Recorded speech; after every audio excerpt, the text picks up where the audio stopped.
anh này nói ở tôi nói nhân cho cụ là nhón ra cụ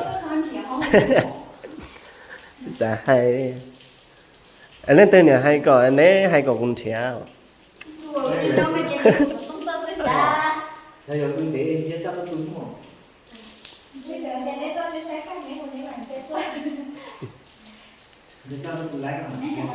này này giờ là nhón không nó cụ nhón lắm nó nếu mà chỉ số cho là nhón nó đây là nhón kẹt tà đấy là thế nên do bé vậy nên tôi sẽ dễ bỏ bé nhón kẹt tà nhà số cho dạ là nhân cho bé giờ là tôi sẽ dễ bỏ bé nhón cái bà mày ạ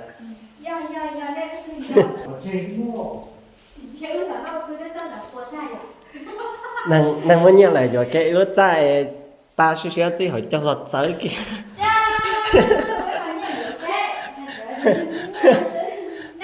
chính xác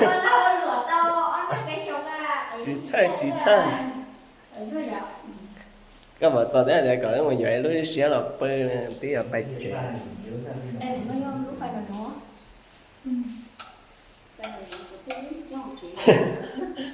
đợi rồi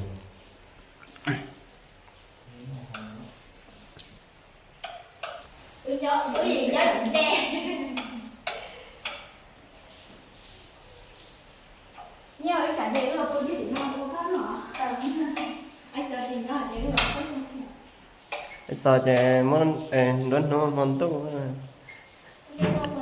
cứ nó là cứ nhẹ thằng bé nó bơi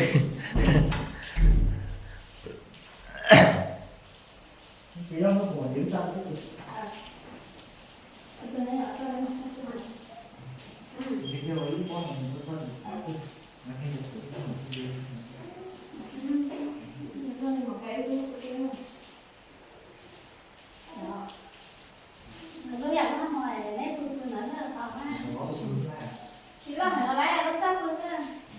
cho nên là sao cho nên nó lần bưng ngọc sao nên là chỉ mất bao nhiêu leo lỡ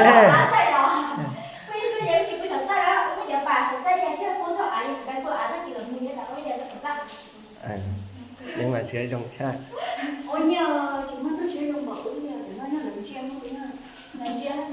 lần vô à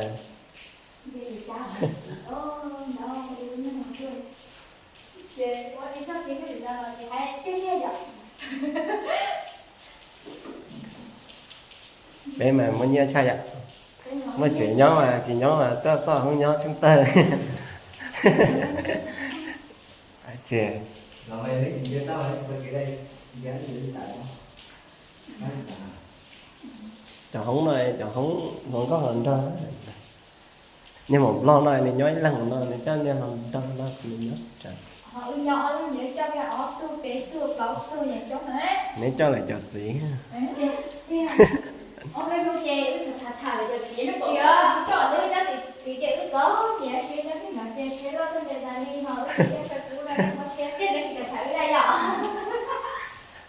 dạ Nhưng mà đấy, nhớ bài gì đúng bài gì à?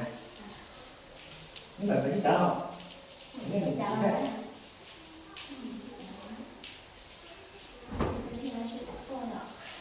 chỉ là gì đâu bộ? Thì đâu mà nghe không có.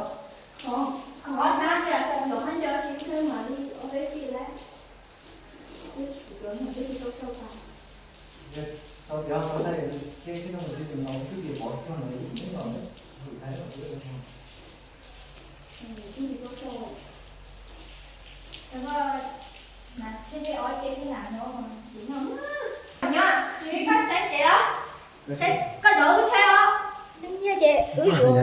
con đầu của ấy nhà này nhà nếu chế này của truy hay có tốt sát tốt nhiên thôi truy hay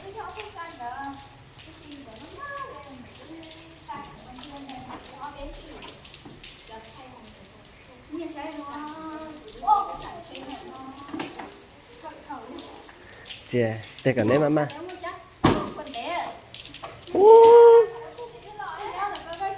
tôi cho của lúa nói tôi chỉ muốn tôi sẽ nhiều á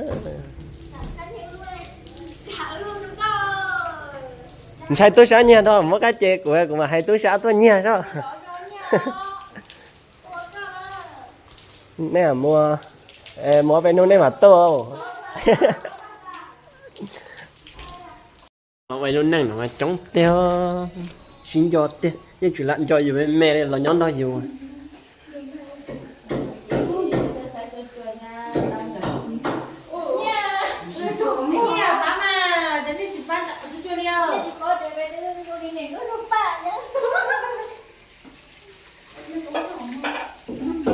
Ồ, của tôi có nè qua cơ là.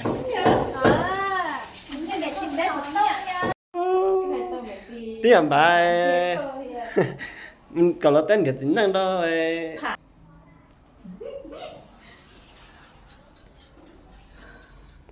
Nên là nhỏ nói chế, giờ bọn nó chẳng hơn cho tất thà nè là.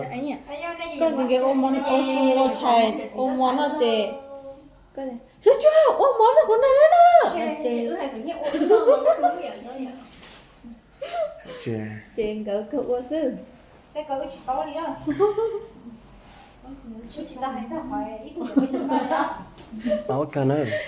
vì tiền đó chỉ chuẩn là món đấy chứ đấy gọi em im hả đó chỉ chuẩn là món chế Là sao? Nên là nhà biết tiền mùa. là món thôi à Chè. mà chỉ ngồi chú chú bây giờ nó nhón không nói đi Của dặm lòng à. Nè mua lần đầu chứ mua xe một nhiều. món xia cái gì món xia Lòng tới ở hàm lòng bao em lòng tới một nhiều phải tránh nhiều. hay ở tuổi à Chè. Tới ở lòng nhiều à. nhiều cái không biết lúc tao đã nên lúc nào chị Ồ, cô này ngay khẩn gieo, chúng ta cá đến này tủ à. chị đi tao tới lúc nãy chị sẽ trả luôn Ôi dồi, thì rồi, tiền cái gì chết trả là. bây giờ hết sẽ trả rồi Chết trả bé mua cơ mà. có mà tại em mua cờ tôi chỉ tao chẳng để chỉ mua Ô, đây này giờ kia là ta na ấy gì hết xem cái hay chỉ cái cho họ lựa ấy gì hết xem cái bay bắn ở bên trên ó lăng và cái luân chi phải.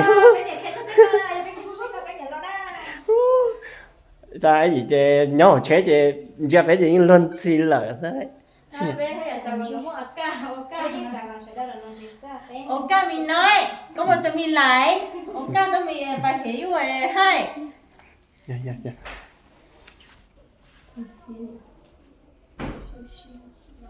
Nên lò nhóm tu lò na sử dụng đó đặt cá mồm không thư chẳng đâu. là món có nào được sao ước nè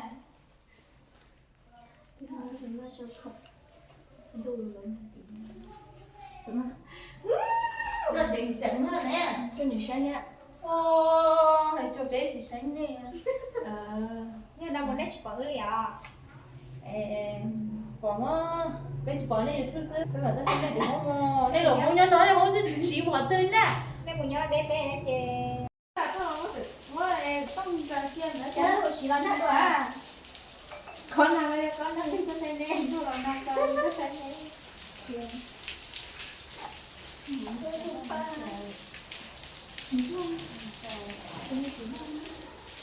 ôi dạ nó không sao sao đó là hai người hai chị chợ phòng nó cho nên nó chỉ nhau đi sang kia được không đó cho chị đâu ta đấy lần nào rồi lần nào vậy nó có cái này mua thì là nhỏ cái chị tao người đó tao con chị út chị hoa chính thôi là cơ chị tao có giáo chị tao một chị giáo thì có khoai thôi à không có em tao có rồi em không biết nó bé sợ ấy tao giờ tao chắc cả rồi khoa cái gì cũng gió tôi phải là giấy tôi cho tôi tặng là để tôi tặng cái nào chị nhớ hả chị cho nó tôi chờ nó nhớ thì nó có tay cái bộ chị